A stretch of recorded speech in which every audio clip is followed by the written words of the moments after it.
que vamos então. Nossos palestrantes já estão aqui no nosso palco. Gostaria que vocês recebessem, com uma salva de palmas, ele que é diretor do Conselho Exame Global e fundador-presidente do Exame Filipinas, membro da Associação dos Conselheiros de Orientação das Filipinas, da Associação de Educadores e Conselheiros Psicológicos Asiáticos, da Associação de Educadores e também Conselheiros Psicológicos Asiáticos. Estou falando do Dr. Junjun. Dr. Junjun recebendo uma salva de palmas. Quero convidar também para esse painel, para o nosso painel Análise da Legalização da Maconha no Uruguai, ela que trabalha no campo dos vícios há mais de 30 anos. Ela foi membro do conselho fundador da Associação da Geórgia para a Prevenção e Tratamento do Abuso de Substâncias, isso em 92. Tornou-se a sua primeira diretora executiva em 94. Como ex-professora e mãe de 4 filhos, ela é apaixonada por prevenir e encontrar soluções para os problemas de longo alcance causados pelo vício não tratado. Estou falando da doutora Beck Vaughan, recebendo uma salva de palmas. Uma presença tão esperada para o nosso congresso. Ele que é médico psiquiatra pela Escola Paulista de Medicina e PhD em Psiquiatria pela Universidade de Londres, professor titular do Departamento de Psiquiatria da Universidade Federal de São Paulo. Tem experiência na área de psiquiatria com ênfase em alcoolismo e dependência de outras drogas. Professor, orientador do programa de pós-graduação do Departamento de Psiquiatria da Unifesp, coordenador da UNIAD, que é a Unidade de Pesquisa em Álcool e Drogas da Unifesp, e presidente da SPDM, que é a Associação Paulista para o Desenvolvimento da Medicina. Nosso 5º Congresso Internacional do MIND recebe com muita honra o professor Dr. Ronaldo Laranjeira. Obrigado, professor. Então, nesse momento, nós passamos o microfone para a mesa. Fique à vontade. Boa tarde a todos. Gostaria de agradecer o convite sempre generoso da FreeMind, veio dos eventos desde a primeira vez e com muita honra e eu tenho um grande reconhecimento por toda a complexidade que é fazer um evento desse tamanho, de pessoas do Brasil inteiro e de vários lugares do mundo.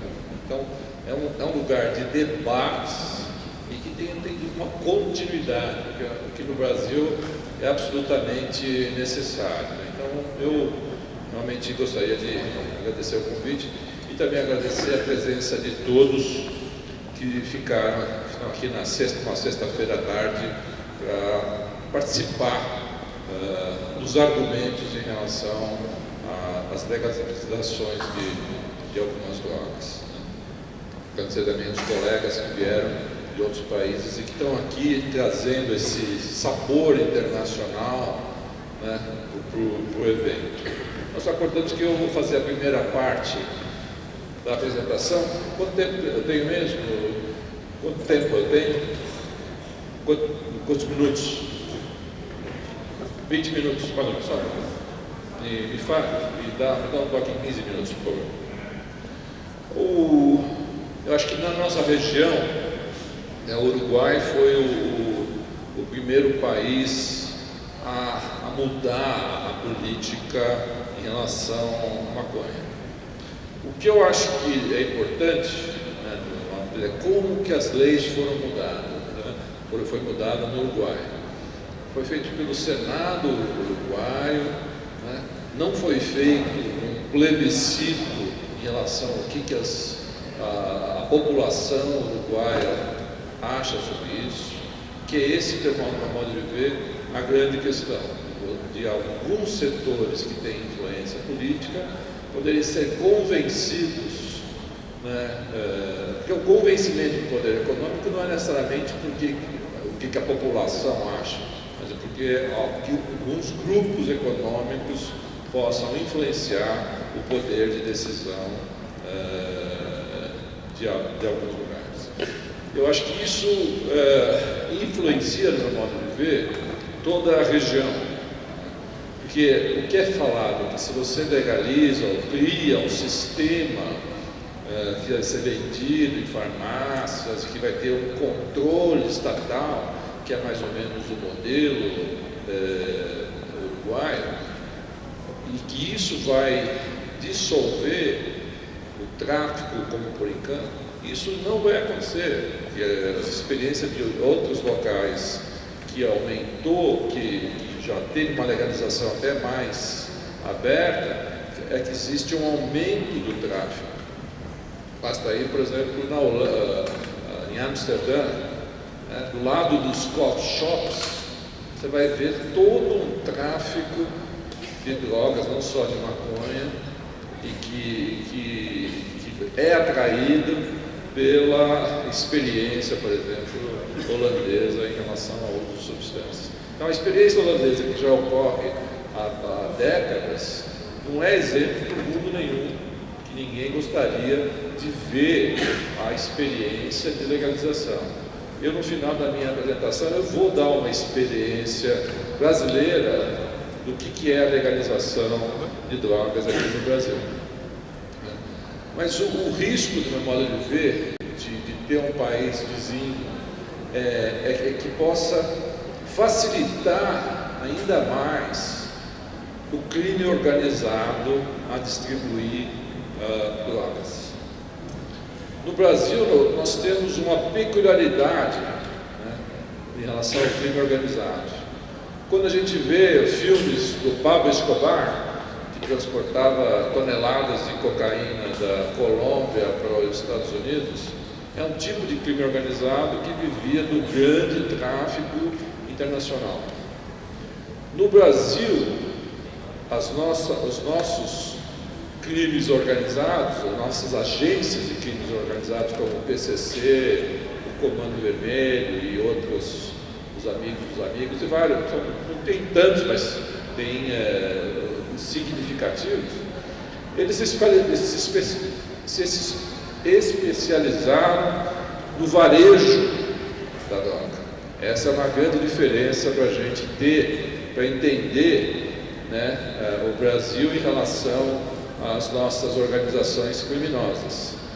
Não é à toa que no Brasil, que é um país tão grande e diversificado, nós temos drogas de norte a sul, de leste a oeste, pequenas cidades, grandes cidades. Você vai no interior do Ceará, você vai ter crack, você vai ter maconha, você vai ter qualquer droga. Você vai no interior do Pará, no interior do Piauí, também nosso amigo Piauí, o que tem lá? Né? Crack, cocaína, tem igual. Por que isso agora aconteceu? Isso a gente vem falando há anos e anos, que o crime organizado se especializou na criação de uma rede de varejo intocável. Tem regiões na cidade de São Paulo que você sabe que o que tem boca de vender drogas lá há anos, décadas. Então lá há anos e décadas, né? E como se você precisasse de ter grandes investigações para você identificar quem vende drogas. Né? Mas por algum motivo, né, nós toleramos como sociedade esse varejo das drogas em todos os pontos.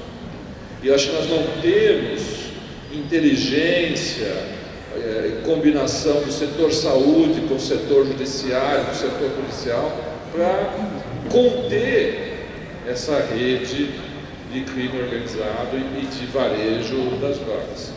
Pelo meu modo de ver, essa é a questão fundamental nas drogas. Se fizermos uma legalização aqui no Brasil, nós só vamos facilitar essa rede de varejo já instalada a se ampliar e ter menos problemas do que elas têm. E esse risco é um risco real. Você tem dois tipos de influências no momento. Você tem o Supremo Tribunal Federal, que está decidindo uma cláusula, que eu não vou falar de lei aqui, tendo digníssimos membros do Ministério Público que entende muito mais de lei. Quando você falar bobagem, depois você me corrige com um cutucãozinho. Mas eu tenho acompanhado isso, quer dizer, você tem já 3 votos favoráveis que na prática legaliza todas as drogas do Brasil. E eu tive a oportunidade, junto com o pessoal do Amor Exigente, de conversar com alguns dos ministros do Supremo Tribunal Federal, e o grau de entendimento dos ministros é muito limitado. Então, são pessoas que vão poder fazer uma decisão que vai influenciar a vida de todos nós, e sem ter um conhecimento do impacto dessa decisão do ponto de vista de saúde pública. Por outro lado, o Congresso está parado, né? Tem o projeto de lei 37, que o Osmar Terra, que é o deputado federal, foi ministro do Desenvolvimento Social, que foi um projeto que durou anos para ser cultivado e que vai contra a legalização, já foi aprovado no Congresso e está no Senado, já passou em todas as comissões do Senado e está simplesmente parado. Ele era para ter sido colocado, só precisa de voto, nem voto no plenário, precisa de um voto de liderança. Só basta fazer um voto de liderança no Congresso e essa lei passaria, que é uma lei bem mais completa. Não vou entrar em detalhes da lei nesse momento, mas quem não conhece vale a pena ler. Essa é uma coisa engraçada, eu sou médico e não entendo nada de lei, né? Mas às vezes não tenho dúvida que a gente tem que entender mais de leis. Nós da saúde temos que entender mais de leis e os colegas do setor jurídico têm que entender um pouco mais de saúde, né? Então vale a pena ler, e esse processo político está absolutamente parado no Senado Federal. Tive a oportunidade de, junto com outros colegas, fazermos lobby para que pudesse ser votado, por voto de liderança, que eu falei. A gente chegou quase lá, estava para ser votado aí você vê a força do outro lado, que é favorável à legalização, que mesmo no Senado Federal impede um projeto que já passou por tudo, né? Não é que é um projeto que tirou da cartola, né? Levaram oceanos para se fazer um projeto de lei balanceado, né? O doutor Osmar Terra talvez seja uma das pessoas do Brasil que mais entenda de política de drogas, né? Um grande deputado do Rio Grande do Sul, como eu falei, e um grande ministro, foi um grande ministro. E realmente é um grande aliado na área de álcool e drogas. Então, junto com vários deputados de vários estados, né? Ele acabou tomando a frente. Então, no Brasil, nós estamos nessa situação que esse é onde o jogo está para ser jogado e que vai definir a respeito da legalização ou não. Lógico que vamos ter essas mudanças eleitoral aí que vai ocorrer nessas próximas semanas e vamos ver o que isso pode acontecer. Mas, do meu modo de ver, cada um de nós que estamos aqui temos que perguntar para quem quer que a gente vai votar, né, qual é a posição dele em relação à legalização. Acho que nós temos que transformar o assunto legalização num assunto político, né, que infelizmente vai ser, ou vai para o Supremo, que seria absolutamente contrário. O Supremo não tem que legislar sobre a minha vida, né? Os deputados, pelo menos, foram eleitos e vão ser um pouco mais sensíveis à opinião pública. Idealmente, eu gostaria que houvesse um plebiscito, né? Porque se houvesse um plebiscito sobre uma legalização, não ganharia. Basta você perguntar para os familiares, não vou dar esses dados aqui, mas os familiares e usuários de drogas, que têm filhos que usam drogas e que passam todo o estresse e desgaste, né, se eles querem a legalização. Nós temos esses dados, né? Vou passar aqui.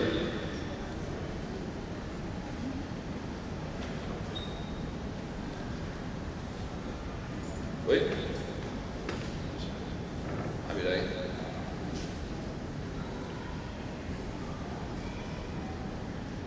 final da apresentação. Oi?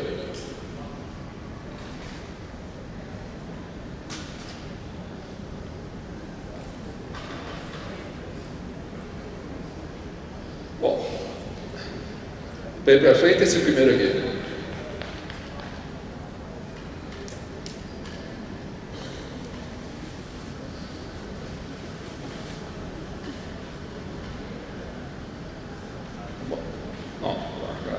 Então nós fizemos inclusive um levantamento nacional, que acho que vocês já viram. No Brasil, nós temos aí 3 milhões de usuários de maconha, né? Então é um número significativo de pessoas, né?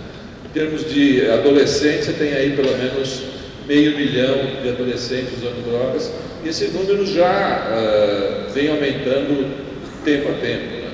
Então não é à toa que as pesquisas não conseguem cocaína, estamos falando aí de 2,6 milhões de pessoas usando cocaína, sendo que 1 milhão de pessoas consumindo crack, né? Então esse foi um estudo, nós fomos bater na cara das pessoas, né? Então esse é o que a gente chama de um estudo populacional, né? Então só em termos de cocaína e maconha, nós vamos ter aí mais de 6 milhões de pessoas usando cocaína ou crack. O que é interessante também mostrar é que 70% dos usuários de cocaína também usam maconha, e dos que usam maconha, 41% usam cocaína. Então, quando você fala de maconha, você está falando de outras drogas, aqui no caso do Brasil, falando de cocaína e crack. A mistura de drogas é o mais comum, né?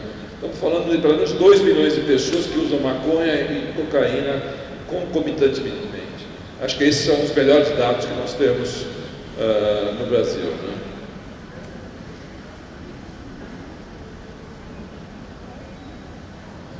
A idade média de experimentação da maconha, isso está tomando, mais ou menos 15 anos, né? Por isso, né, que sempre tem se falado cada vez mais que o problema das maconhas é coisa de pediatra, né? E é bom saber que tem um pediatra aqui, o Lotufo, na plateia, e eu sempre absolutamente concordei com o que você fala, porque quando a gente fala da legalização, não é a pessoa de 40 anos, 50 anos que vai começar a usar a maconha. Vai ser exatamente a pessoa de 14, 13 anos que vai usar. O impacto vai ser nessa geração de pessoas. O Brasil, está aqui embaixo, não é dos países que mais tem um consumo maior, quando a gente vê. Os países mais ricos têm consumo maior de maconha, como Canadá, Nova Zelândia, Estados Unidos, Dinamarca, tem aí 14, 13% no último ano consumo de maconha. Esses números estão aumentando, principalmente nos Estados Unidos e Canadá. A legalização faz com que, por exemplo, a doutora vai falar, Denver, no Colorado, esses números devem ter passado de 20%. Então, na prática, a experiência de legalização vai elevar o consumo para, no mínimo, 20%, 25% da população jovem usando maconha. Qual é o custo, né, que isso vai ter em termos do impacto, em termos de comportamento, em termos da família, de você ter aí de 20% a 25% dessa população usando drogas, né?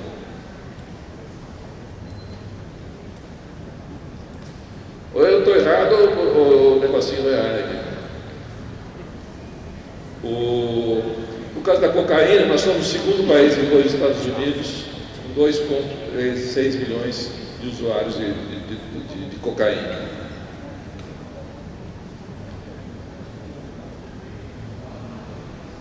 Aqui, essa mesma pesquisa, nós fomos de casa em casa perguntarmos. Esses slides vão ficar aqui, todo mundo tiver acesso, eu só pedir aqui, eu autorizo que se dê uma cópia para quem quiser desses slides. Slides é público, só para tranquilo, não tem problema nenhum, né? nós perguntamos aos familiares quem era a favor da legalização. Né? Então, praticamente 85, quase 90% das pessoas em casa são contra a legalização. Então você pode se perguntar, por que todo esse barulho que se faz no Brasil? A gente fica com a sensação, lendo na mídia, que todo mundo é a favor da legalização. Isso não é verdade. A mídia, 90% da mídia, dos jornalistas, são a favor da legalização. Né? Você tem um setor do judiciário que é a favor da legalização, você tem um setor até mesmo da medicina que é a favor da legalização, mas a população é contra a legalização. É isso que ele tem que tomar cuidado. Isso também já acontecia nos Estados Unidos, mas a influência sistemática do lobby da legalização mudou, né? Fez com que os Estados Unidos, vários estados, legalizassem a maconha. Isso não aconteceu de um dia para o outro. Foi uma ação sistemática de tornar a maconha como se fosse mais palatável, né? Como se o que eles fizeram foi transformar a maconha como da erva do diabo dos anos 60 e 70, a partir dos anos 90, de vender a ideia da maconha, podia ser usada como medicação. A maconha terapêutica foi um dos maiores golpes da saúde pública, no meu modo de ver, brilhante do ponto de vista de quem defende a legalização, mentiroso do ponto de vista médico, mas que acaba mudando a percepção de muitas pessoas em relação ao uso da nossa maconha. E as pessoas não percebem que quando a gente está falando da maconha, então ele tem a ideia de que está falando da maconha fraca, com conteúdo de THC de 0,5%. Isso não acontece mais. A maioria dos usuários estão usando maconha muito mais forte. O skunk, por exemplo, tem um conteúdo de THC de 20%. É uma outra droga. Quando você consome, é que nem você mascar folhas de coca nos Andes e fumar crack. A concentração da a cocaína é a mesma, né? Mas a concentração é completamente diferente. E isso está acontecendo em relação à maconha, né? A maconha que se fuma já no Brasil e em vários lugares ela é completamente diferente. A capacidade de produzir dependência é muito maior, né? Então, a legalizar, você vai legalizar o quê? A maconha de 0,5%, a maconha de 20%, maconha de 100%, eu vou mostrar formas de maconha que chega a 100%, mas rapidamente nós fizemos um levantamento também nas familiares de dependentes químicos, né? Fomos atrás de é o maior levantamento de familiares de dependentes químicos, né? E o número que a gente chegou foi...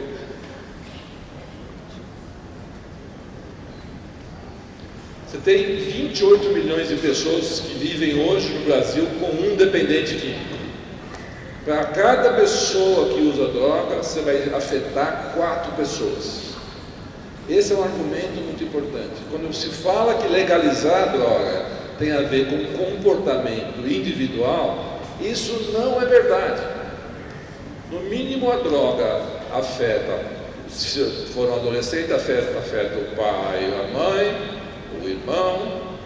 A gente não pode esquecer que metade dos dependentes químicos tem filhos e deixam de cuidar dos filhos, e acontece um fenômeno que é muito poderoso e que precisa ser pesquisado bem no meu modo de ver, que o dependente químico deixa de cuidar do seu filho, quem vai cuidar são os avós.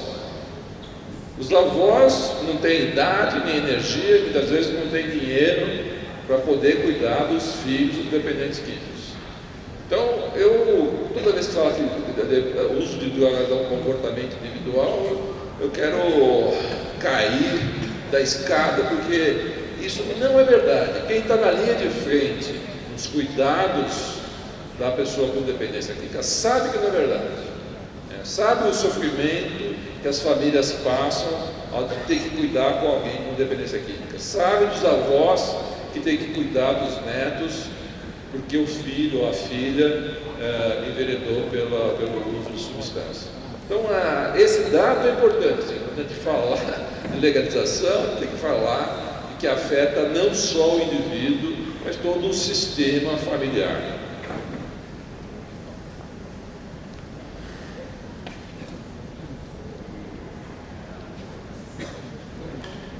A gente tem vários argumentos que eu estou tentando mostrar para vocês, né?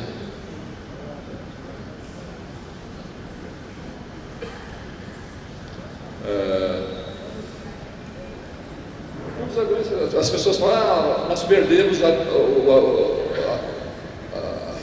o debate contra as drogas, um derrotismo, né? É muito comum de ouvir isso.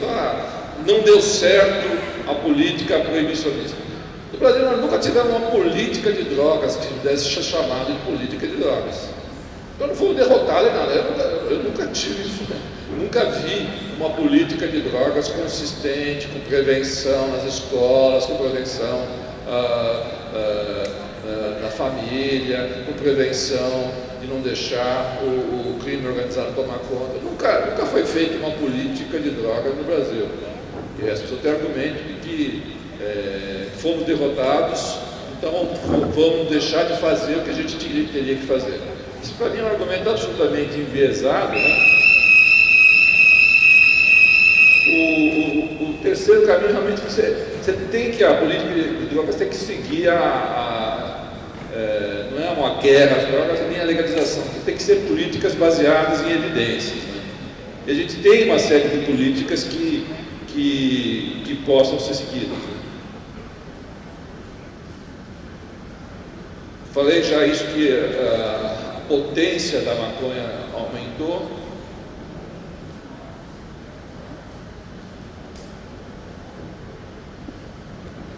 Acho que vale a pena a gente falar também que as pessoas às vezes não se dão conta de quanto que a maconha impacta no cérebro dos adolescentes. O cérebro dos adolescentes se desenvolve até os 25 anos de idade, né? Os estudos mostram que até o coeficiente de inteligência tem quedas aí de 6 a 8 pontos com o uso precoce da maconha. A memória é prejudicada, a função executiva, que é a capacidade de fazer as coisas, é prejudicada. São alterações sutis, mas significativas. Você pode falar 6 a 8 pontos no QI? O que é isso? É importante? Se a pessoa tiver um QI acima da média, talvez não seja, mas a maioria das pessoas não tem o QI acima da média. A maioria das pessoas tem um QI médio de 100%, 100 pontos. Perdeu 8 pontos, é para 90 pontos, 92 pontos. Né? Só para ter uma ideia, nos Estados Unidos, para entrar no exército americano, você precisa ter no mínimo 88 no QI. Então você fica limitado, né, aqui que você pode fazer ou não, né? Então, esse é um dos aspectos que a gente tem que levar em conta, que a maconha, os estudos mostram que o impacto cerebral da maconha ele é significativo, né? E como tinha falado antes, o número de pessoas que vão aumentar do uso da maconha, né, são os jovens, né? O que está acontecendo já nos Estados Unidos, a colega vai falar, não quero roubar a cena, é que existe já um tipo de interesse econômico semelhante ao tabaco. E o que já acontece é que, mesmo nos Estados Unidos, com a legalização, vários produtos. Agora eu vou ter que precisar de você aqui, vou passar rapidamente. Pode passar o próximo, senhor. 50% do consumo de maconha em algumas regiões dos Estados Unidos, principalmente Denver, Colorado, é feito na forma de comestíveis. Né? Esse é um desenvolvimento importantíssimo. Vou querer ouvir a opinião da colega. Por exemplo, doces como esse. Seguinte, pode passar. Limonada, todas com conteúdo de maconha significativo, não é só o gosto de maconha. Você beber pirulito, alguém vai me falar? 15. Né? Que chocolate, que esses produtos foram feitos para os adultos, foram feitos exatamente para as crianças começarem a usar maconha. Né? Então, esse é o desenvolvimento significativo, né, do mercado. A gente tem que entender que existe um mercado de varejo das drogas. Pode ir. O chocolate, especialmente, absorve de uma forma fácil a maconha e relatos de casos já de intoxicação de crianças com o uso da maconha. Pode passar, por favor. Pode passar. Pizza, pode falar. Isso não são só na internet, são produtos reais vendidos no dia a dia. Pode passar. Bala sem açúcar. Próximo. Pode passar. Pode passar. Essa é uma lista que para ilustrar o aspecto de que a legalização leva ao desenvolvimento desses produtos. Qual é o impacto do ponto de vista de saúde pública? Que é a questão que a gente tem que se perguntar. Né? Você tem Nutella de maconha. Né? Pode ir. Pode ir. Pode ir. Esse aqui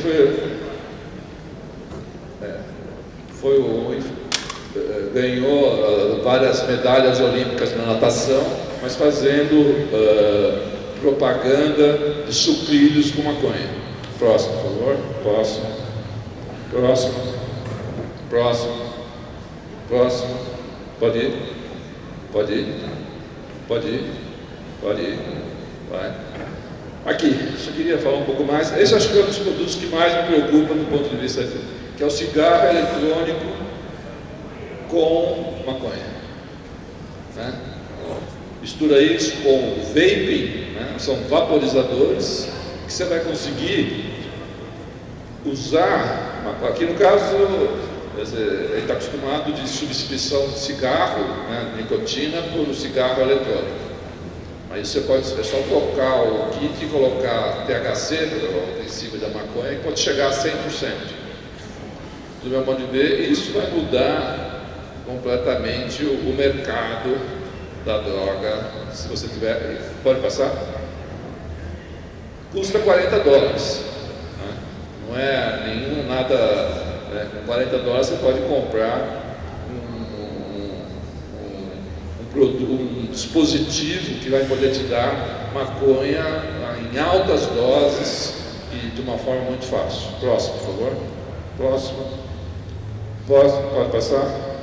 Pode passar? A experiência de legalização que eu queria deixar no final, para mim, a Cracolândia, na cidade de São Paulo, é uma experiência de legalização. Basta ir na Cracolândia. Né? Você não vai ver as pessoas fumando crack e sendo presas. Ninguém é preso na Cracolândia porque usa crack. Pelo contrário. A polícia está lá protegendo. Pode passar? Pode passar? Pode passar? Isso são anos e anos. Pode passar? Pode passar? Pode passar? Pode passar, por favor? Pode passar? Então, as pessoas a favor da legalização, quando eu falo isso, me xingam. Mas, de uma maneira de ver, a gente não consegue acabar com a Cracolândia porque é uma experiência de legalização. Tem uma das áreas mais policiadas na cidade de São Paulo, é a Cracolândia. Nós temos um programa Recomeço na Cracolândia. Temos serviço, temos um prédio na Rua Helvécia inteiro dedicado às pessoas da Cracolândia, que hoje não é o dia que eu vou falar sobre isso. Tem o Cratóide ali do lado da Cracolândia, tem vários serviços de saúde cuidando das pessoas da Cracolândia. A Cracolândia continua, infelizmente, viva, porque é uma experiência de legalização, um mercado aberto de drogas e que a gente não consegue. Pode passar, por favor? Pode passar? Pode passar? Pode passar? Pode passar? Pode passar? Pode voltar. Eu acho que, ao final, assim, dos argumentos a favor ou não da legalização, você tem vários tipos de argumentos do ponto de vista médico, do ponto de vista jurídico, do ponto de vista de saúde pública. E eu tento mostrar do ponto de vista de saúde pública, eu sou absolutamente desfavorável, totalmente contrário à legalização, né? E sinto muito que países como os Estados Unidos, o Canadá, o próprio Uruguai tenham caminhado nessa direção, que o custo social, o custo de saúde vai ser enorme. A experiência para reverter uma droga que foi legalizada é muito difícil. Então nós vamos ter as duas drogas que já são legalizadas, que é o tabaco e o álcool, e a gente não pode esquecer que são as drogas que mais custaram a nossa sociedade, que foi o cigarro e o álcool, né? Nós vamos ter a terceira droga com o mesmo tipo de facilidade, com o mesmo tipo de dano que o álcool e a maconha. Vamos aceitar uma terceira. Então, do ponto de vista de saúde pública, não dá para aceitar que essa é a melhor solução. Tem outras soluções de outros países que não estão caminhando na legalização, como a Islândia, por exemplo, que tem um programa de prevenção e que diminuiu o consumo de todas as drogas. Inclusive, escrevi para a revista Veja, na Veja tem um blog chamado Letra de Médico, e eu escrevi um resumo do que aconteceu na Islândia. Quem tiver interesse em saber mais sobre o modelo de prevenção, o modelo de políticas públicas sobre drogas na Islândia, que é um dos modelos, dá uma olhada nesse artigo, né? Mas depois tem vários tipos de argumentos, né? Mas você tem argumento que eu acho que droga é argumento de valores, né? Eu gosto dessa frase que foi quando a visita do Papa Francisco veio ao Brasil, né? Que é uma citação. Volta um pouquinho, por favor. Isso. Tudo me é permitido, mas nem tudo me convém. Tudo me é permitido, mas eu não deixarei que nada me domine. Para mim, essa é a questão fundamental, né, do argumento, porque as drogas vão contar sempre entre nós, né? Mas tem uma questão central, se realmente é conveniente a gente, nossos filhos, nossos netos, qualquer geração, de consumir os drogas. Isso, do meu modo de ver, está na essência do que deveria ser nossos programas de prevenção no futuro, né?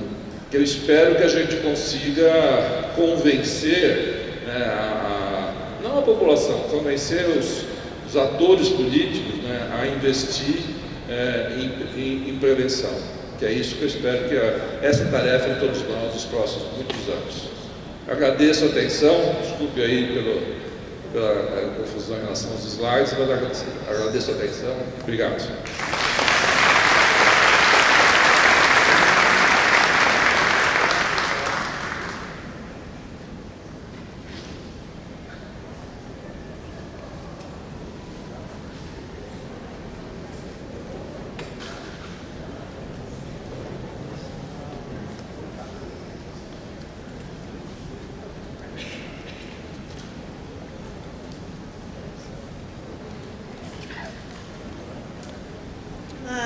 Let's see, Bojarde? Oh, not so good. Obrigada? You've now heard the extent of my Portuguese. What? Headphones on. I'll give you a minute to catch up with me. I too am so honored to be here with you. This is just delightful. I have been excited to be working with the Colombo Plan for the last year, so it has taken me to many places around the world, but I particularly like this place because my daughter and her family, including my first granddaughter, live not too far from here. So I'm excited to be here for that reason. So I want to know a little bit about you. How many of you work directly with people, either kids, and you're doing prevention programs, or other? Oh, I love it. Love it, love it. How many of you are more, maybe you are the CEO or the director of a program, and so you don't work directly, but you're running programs? Any folks like that? okay? How many of you work in the government, in public policy type positions? Okay? The rest of you came in for the latte and pace queso, and you decided to sit down and listen, is that right? Yeah. Okay. Okay, one more question. How many of you have taken a public speaking course, like in school, high school, to give presentations? Anybody taken a course like that?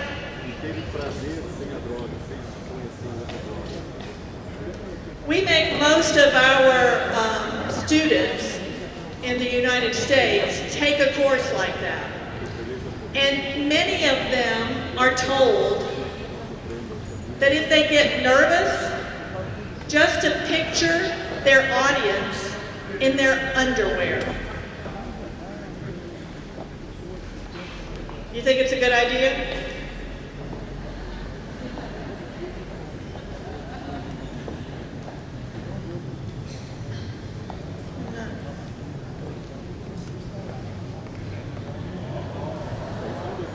It doesn't work for me.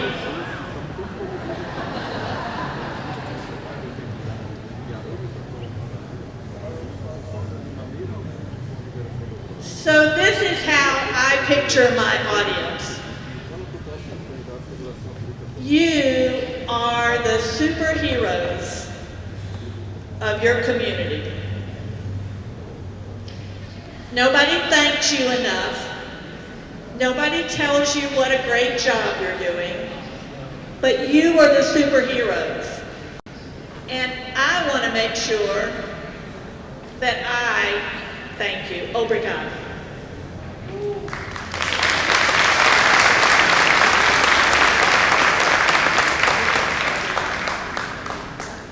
Now, unfortunately, I also want to make sure you are fearless and ready to take on the challenge of all of the issues that we face, including marijuana. Now, I also know that this is how you really feel.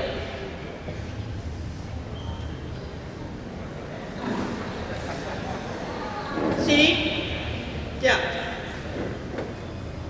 And this is how you spend your nights. Worried about whatever you've got to do the next day. See? Yeah. All right, one more question. How many of you have gone to the website and joined ESOP?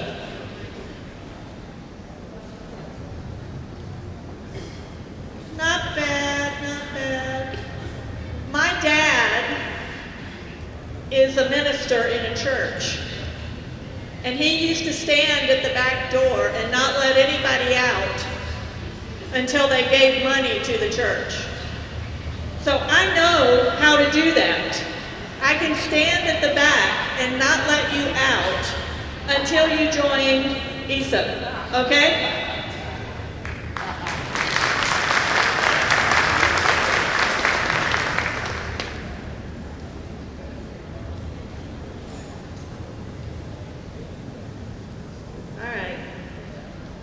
I'm also not very good at technology.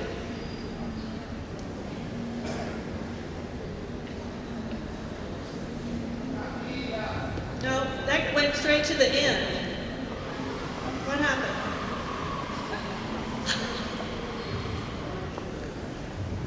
Okay, meanwhile, you already saw my guys in underwear.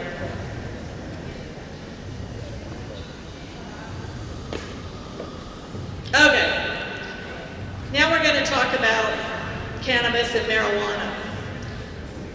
You know all about this, but I'm going to give you a little bit of information, which my colleague did a great job of, in terms of what has happened in the United States. I think there's a lot of lessons learned.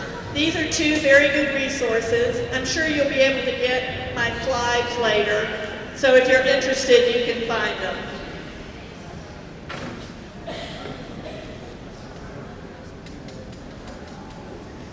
Okay, just to be clear, here's the way we talk about it.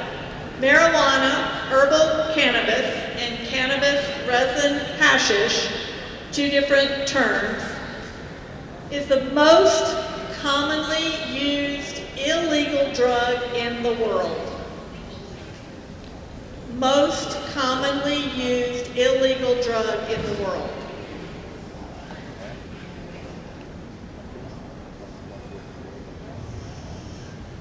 Various forms have been used for thousands of years.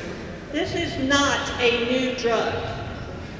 It's been used for thousands of years for medicinal, social, aesthetic effects, and other parts of the plant have been used for food, fuel, and fiber. We still use it for fiber all over the world. So the question is not definitely legalization or not legalization. The questions center around what kind of legalization compared to what kind of prohibition. And so that's what we're going to talk about just a little bit. My colleague was absolutely right. We convinced people, not we, people convinced other people in the United States that this was a good medicinal solution to many things. It would help if you had AIDS. It would help if you had hepatitis C. It would help if you were undergoing chemotherapy for cancer. It would help if you had chronic pain, spinal injury, glaucoma, and cancer. And so our trip down the marijuana road in the United States was based on this, how much it could help.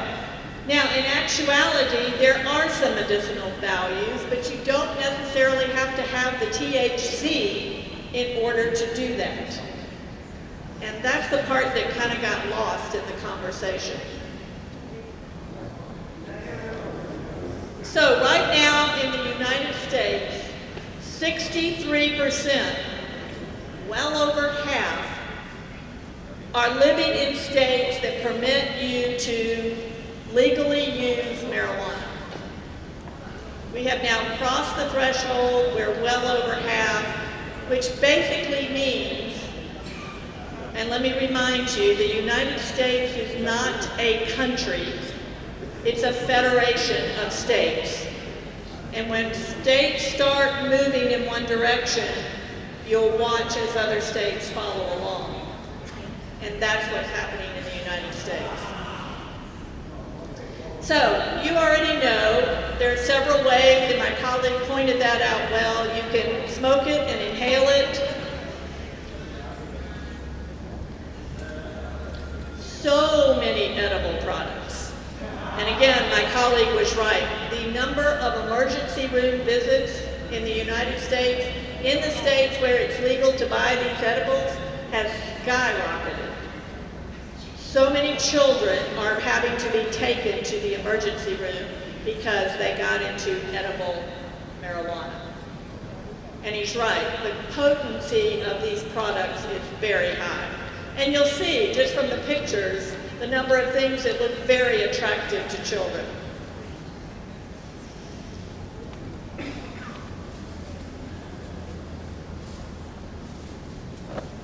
The other way, of course, is under the tongue.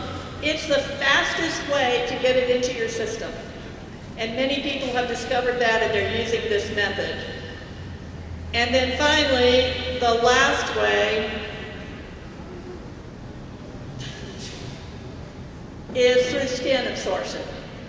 And these products are also, they're sold on the internet, they're pretty easy to find.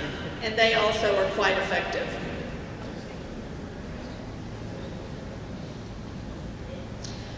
We also know that from recent studies, about 30% of people who use marijuana basically have some degree of marijuana use disorder. So that means they have tricked themselves into a serious brain disorder based on the use of marijuana, and they are addicted. Even though you will hear people say marijuana is not addictive. We also know that the earlier anybody begins using, the more likely they are to end up dependent and with a brain disorder. 4 to 7 times more likely if they start before age 18. And here's the other study. You'll see that kids who start using marijuana at 13, the taller one, are 17 times more likely to have a disorder, where anybody that waits until after 21, only 4 times more likely. And for me, that's the biggest problem with marijuana legalization. You can talk all day long about how we won't let kids use it. Well, we know how well that works with alcohol. Not very well. So this is my biggest concern. We also know that youth use is based on whether they perceive it to be harmful. So you'll see the orange line is whether they perceive a risk with marijuana use. When they perceive a risk and it goes up, their use, the blue line, goes down. So you can see in the United States, it has been a roller coaster.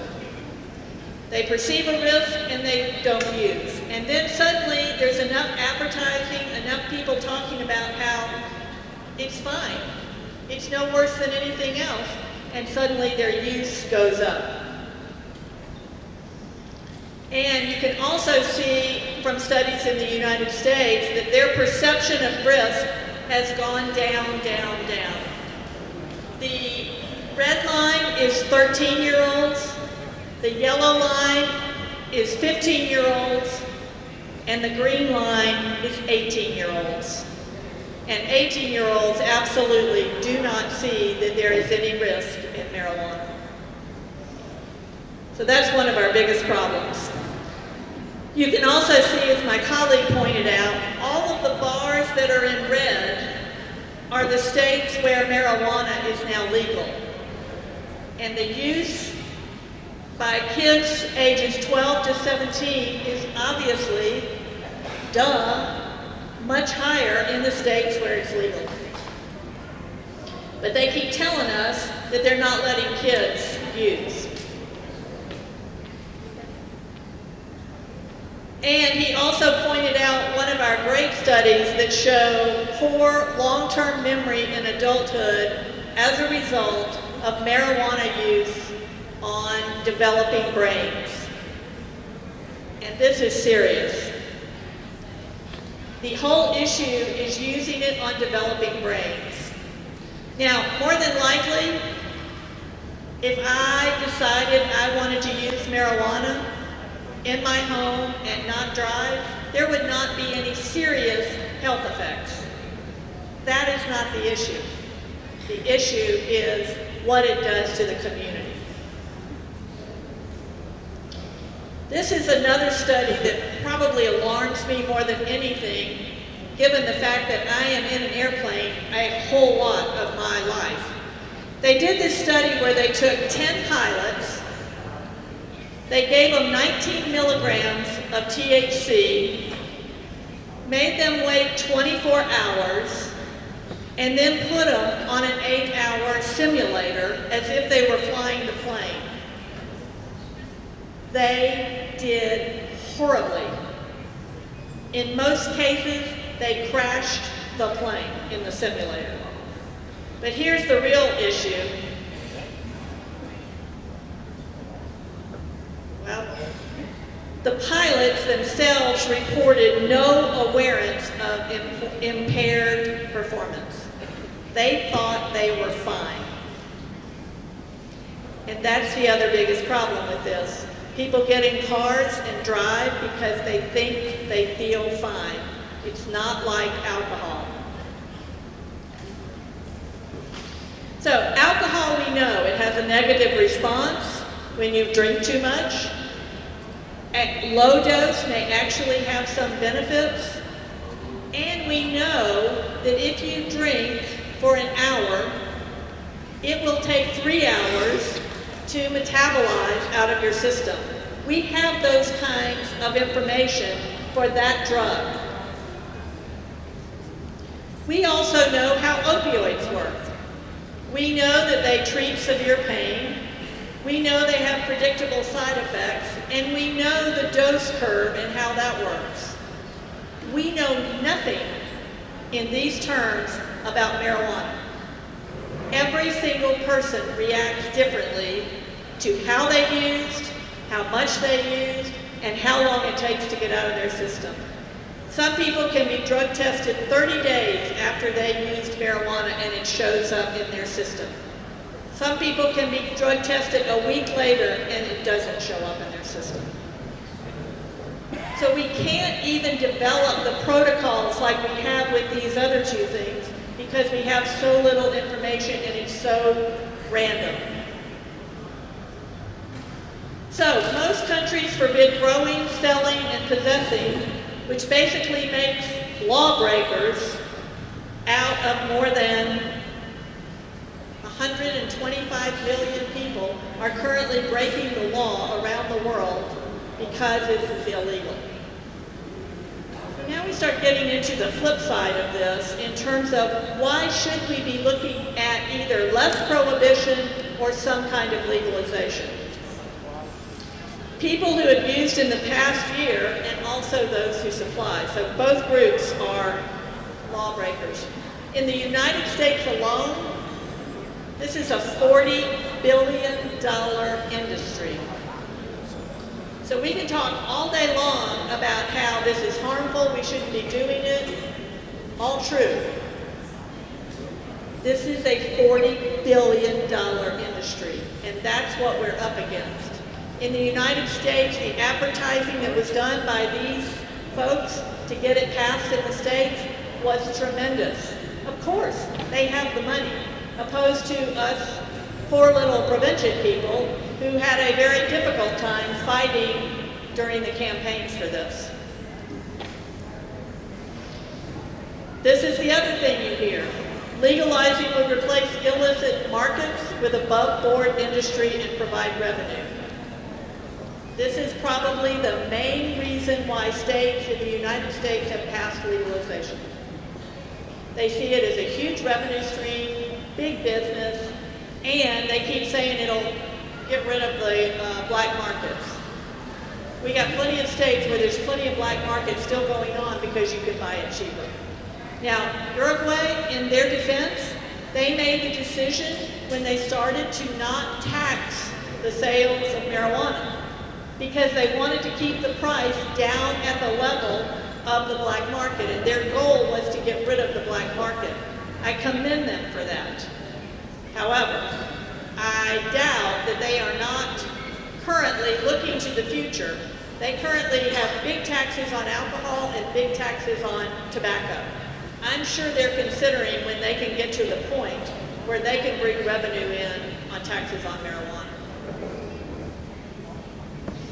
So there are several ways that states and countries have done this. They may let people use, but they won't let you sell or produce. Possession of small amounts are a civil violation, which is basically decriminalization.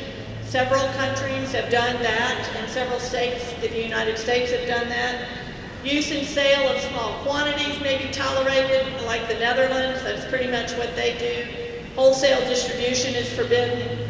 Production, sale, and use is permitted, but only for certain medical purposes. Again, we see that often in the United States. Activity is restricted to non-commercial, with users growing their own or forming co-ops. They think that'll keep the big business down. And commercial legalization, and that's full legalization, which is number 6 on here. Many of you may have seen this guy on CNN. He came out strong against any kind of legalization and was very clear, and a lot of people really respected him, and it was very good. And then he did a complete turnaround and said he had been misled and didn't see that there was any problem with marijuana. It was devastating to those of us who were working to keep legalization at least at a level we could deal with, and it hurt a lot. And we've had reports from other places around the world who have seen the same thing because he is so known around the world. So where do we go from here? Basically, as people who have been marijuana smokers come out of the closet because they think it's okay now, and it's sort of becoming the new wine in terms of what people are doing, parties and everything else. So I prefer to talk about it from a public safety and public health standpoint, because I believe when you talk to policymakers, that's what they are most interested in. Again, you're up against big money. How many times have you heard of the prevention strategy where you tell kids, just say no? Have you heard of that strategy? Just say no? It doesn't work. We know it doesn't work. Well, the same thing in this. If all we do is stand up and say, no, no, no, I will not put up with this, no, no, no, you will lose any kind of hope of being at the table and talking about this. You have to be in a position of saying, if you're going to consider this, how can we be helpful? Otherwise, you'll be locked out of the room. And that's where I think it's important that we make sure we're at the table in any kind of discussion of this. So, public safety and public health. Why is it going? Did I do that? You see this big orange section? That's the number of people who tested positive for marijuana after fatal car crashes. And you see how the line has gone up from 94 to 2014. The turquoise, the blue part, is they tested positive for marijuana and alcohol. And then the low purple part is they tested positive but within the legal limits. So you can see that drug driving is a serious problem. The next thing is protecting young people. So drug driving is first, protecting young people is second. And how do we do that? We're talking about deterrence and education. You have to make sure that if a country is going to let this out in some way, they're also providing deterrence and education for kids, as well as packaging requirements, making it difficult to get in to any kind of substance. It's happened with alcohol and tobacco. You've got to make sure that it's not attractive to children. And then finally, preventing abuse and addiction.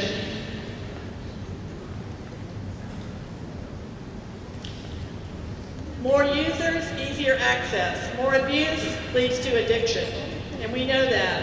And then we have a program that we're promoting in the United States called Screening, Brief Intervention, and Referral to Treatment. It's referred to as SBIRT in the United States.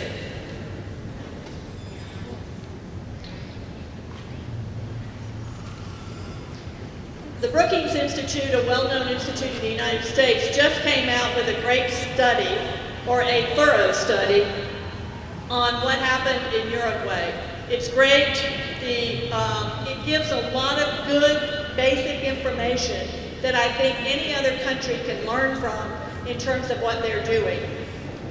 They say they did it for 3 reasons: reducing drug trafficking related and the violence that comes with that, promoting public health through education and prevention campaigns, and right now they have a paradox.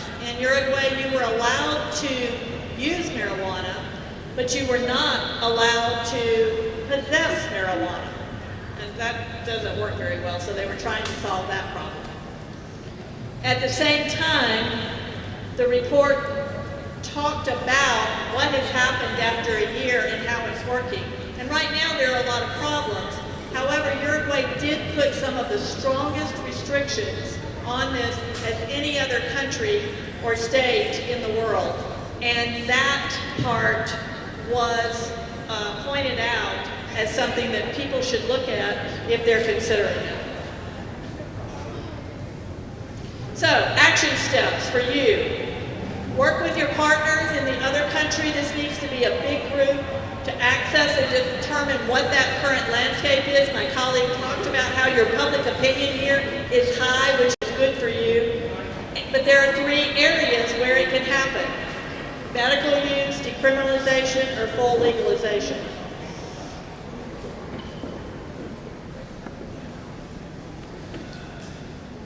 Don't reinvent the wheel. There's already lots of things out there to help you with your campaign.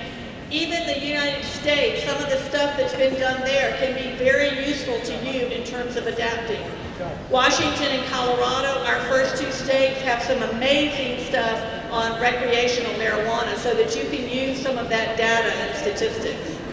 And then one state, New Hampshire in the United States, actually was the first state to block a referendum on it. And they have some amazing materials in terms of what they used to block the marijuana legalization in that state. These are some of the flyers they put together that you can access. They will give them to you. You can use any of the stuff they've done, and they're all at that website. And I know I need to wrap up. This is just a little thing that I love. This happened in England, where a guy came home one day and there was a note from the police. And basically, the police had gotten a tip that this guy was growing marijuana. Well, it's illegal there. You can't do that. So the police went, they dug up all his plants and took them away. But they left him a note. It says, "Hi, sorry we missed each other, but feel free to call me so we can discuss a deal. Lots of love, the police." Don't you love it? So the guy came home and all of his plants were gone. They didn't make any arrests. They just said, "Nope, you can't do this." They took them all and went. So it's one of my favorite stories.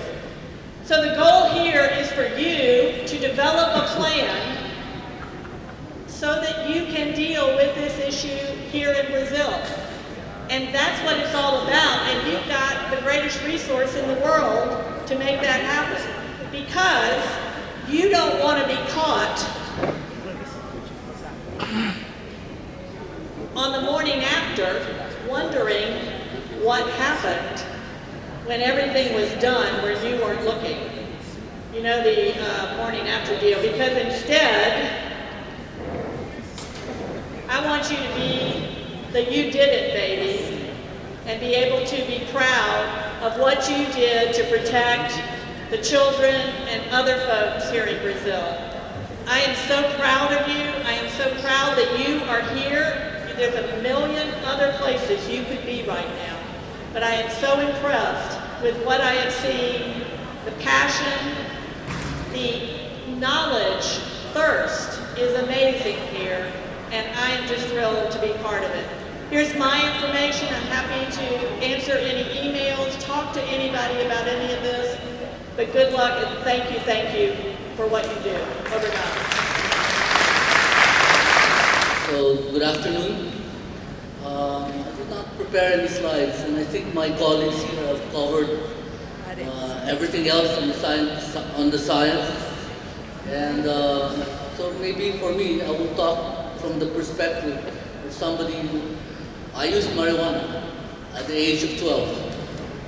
And because everybody else was smoking it, so I tried it. Then it was no big deal. So what's the big deal about marijuana? I didn't really get, I wasn't getting the high I was expecting. And so because of that, I thought it was, the other drugs would be also the same. And I graduated into all the other drugs. And being ignorant, I did not know when I crossed that line called addiction. So that's a long story about the drug career that lasted for about 22 years. That began with a simple trying of marijuana. I went to jail 3 times. It was always because I was in possession of marijuana. I always carry a little roach with me when I'm drinking. Or I always carry marijuana with me when I'm drinking because I use it to treat my hangover. Because if you smoke marijuana after you're really drunk, there's no hangover the next day. And that's why I keep getting caught by the police. When I'm so drunk, I'm careless when they see me and I get caught. So, but it was harmless. I think it's just marijuana. Later on, when I got into recovery, what alarmed me was what that information about the effect of marijuana on the developing brain of a young person. And that it killed motivation, the ambition. And some of my friends, or some of my schoolmates are still using marijuana today. So today I'm in recovery for more than 24 years. My friends and I did not get in touch with my old friends, my using friends, but most of them are still using now. So they created a chat group among high school friends, old friends, Viber. So I have friends in Canada, from the US, where marijuana is now legal. I said, well, I'm in recovery, so this should be a non-issue. But after months and months, they would show pictures of them eating, like what those slides Becky showed, and the doctor. There was marijuana in chocolates, there was marijuana in candy, and they kept posting it on the Viber. It was creating, and I suddenly realized I was salivating. And then there was the marijuana creams, for the skin problems. And I wanted to try it. As a person in recovery, I know you cannot do this, one puff or once is not enough, once is too much. Then I had a client, she's a nurse, a 28-year-old nurse. She has a 10-year-old child who had been suffering from epilepsy for a really long time. So when I saw him, her whole life revolves around taking care of her son. When I saw him, he was an addict. This kid was taking all the Rivotril, all the drugs to prevent the epilepsy. And then marijuana is illegal in our country. So, and she was asking, can we try the marijuana oil? The one with a high content of CMB. And I was surprised. One of my former clients had access to the oil. And she said, this works, Junjun. But of course, I can't recommend that. But seeing her son, he was addicted to everything else. And he was a walking zombie at 10 years old, suffering about 2 or 3 episodes every day. She tried it. Anyway, the long short of it, she risked arrest to buy the marijuana oil. And it worked. The epilepsy stopped. The seizure stopped. So that, I don't know. Whether I should be for legal, because right now in our country it's illegal, and being illegal, the deadly effect has been 25,000 addicts killed in 2 years. So I cannot talk for all these people, but what I know is that for me as a person in recovery, access, visibility are threats to my own sobriety. But I also know making it criminal has had its deadly effects. on our society. So, but then I also saw that there are medicinal, some people really need it, their mothers, the children. And then I saw that marijuana can have THC, which is the recreational or the one that makes you high, and the CMB, which is the medicinal, and that there were some chemists that were coming out with just the CMB with a very, very low THC content.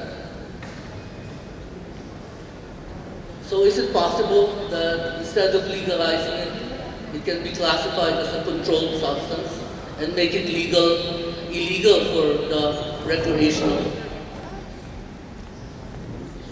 So these are what I think for my population, the people in recovery. What is important for us is any increased visibility and availability threatens our own lives, our recovery. That's for sure. And but definitely, as the legal laws, the law in our country right now, the stricter the laws became. Apparently, it became more available because it was more profitable for the drug organizations to come in and do business. So the stricter laws became an incentive to make the drug more, to incentivize the selling, to commercialize the drug. So I know this is our country. We have a big problem there. In frustration, in frustration with the drug problem, our president has turned to killing the problem. And probably that's the extreme. And as I mentioned the other day, the good side that's coming out of this war on drugs is everybody is now concerned, the cool communities around the country are concerned with coming up with solutions to the problem. I don't think it should be called a war on drugs. The drugs they're not bad or good. Our problem is it should be a war on addiction. Our problem is the addiction. And not everybody will get addicted. So a war on drugs becomes so violent, it sounds so violent, and it promotes violence. But something from the public, from the health perspective, it should be a war on addiction. That's what I think. And marijuana may have its benefits, maybe the medicinal side.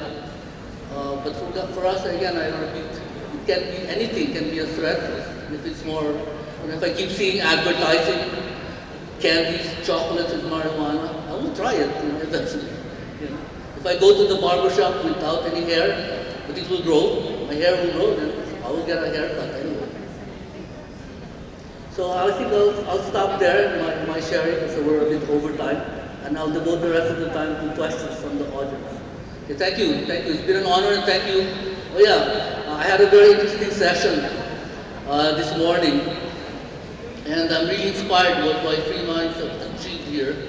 And I posted on Facebook earlier that it was explained to me that Free Minds came about from a consciousness collective of people that comes to a decision to nourish the individual. That's so beautiful. And that you came up with the name Free Minds, although it's in English, but it just came from a higher conscience, I would say. And it is inspiring.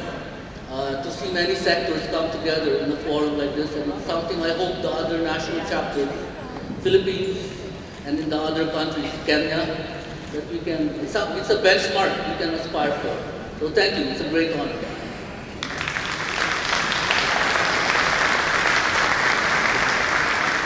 Obrigado a todos.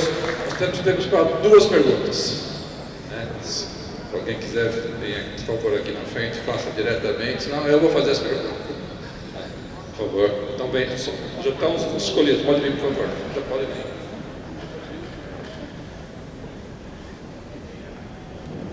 Posso? Boa tarde a todos.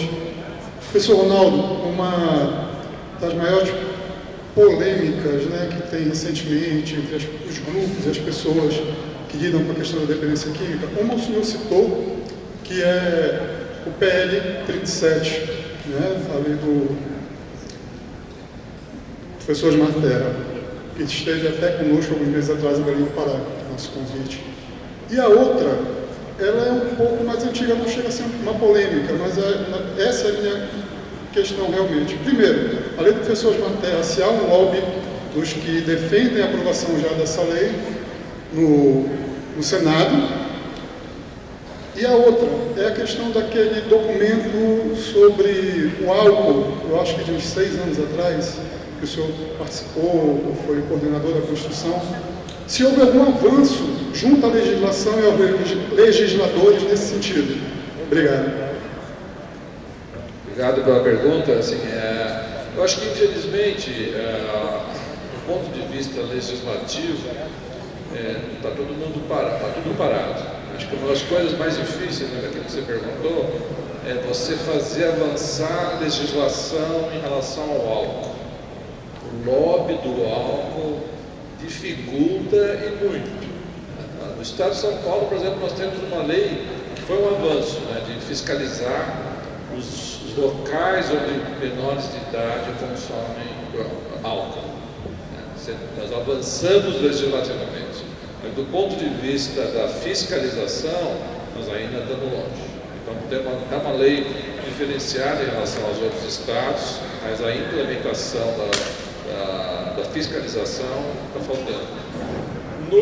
No Congresso, nesse momento, eu acho que está faltando, né, eu tenho sempre falado isso do pessoal do FEMAI, do pessoal do Amor Exigente, das pessoas do FEBRAC, as pessoas que representam várias quantidades da população, que está faltando a gente se unir para fazer com que a nossa voz seja reconhecida politicamente em Brasília.